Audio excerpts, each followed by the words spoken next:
पालघर जिल्ह्यातील डहाणू तालुक्यातील एना गावात महाराष्ट्र शासनाच्या गुटखाबंदी आदेशाला हरताळ फासला जात असल्याचा गंभीर आरोप समोर आला आहे। बंदी असूनही काही दुकानांमध्ये विमल पान मसालाची खुलेआम विक्री सुरू असल्याचा दावा ग्रामस्थांनी केला असून प्रशासनाकडून तातडीने कारवाईची मागणी करण्यात आली आहे।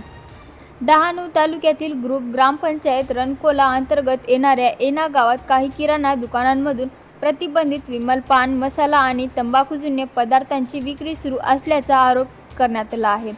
ग्रामस्थांच्या म्हणण्यानुसार हा माल उघडेपणे न ठेवता काउंटरच्या मागे किंवा इतर ठिकाणी लपून विकला जात असून ओळखीच्या ग्राहकांनाच तो दिला जात आहे।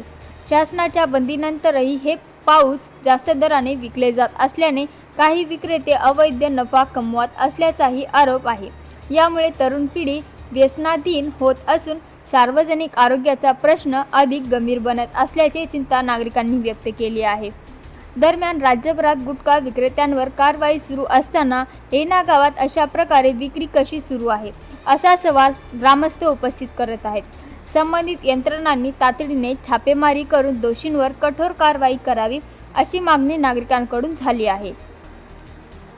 या प्रकरणातील आरोपांची स्वतंत्रपणे अधिकृत पुष्टी झालेली नाही। संबंधित प्रशासन आणि अन्न व औषध प्रशासनाने याची चौकशी करून आवश्यक ती कारवाई करावी अशी मागणी ग्रामस्थांनी केली आहे।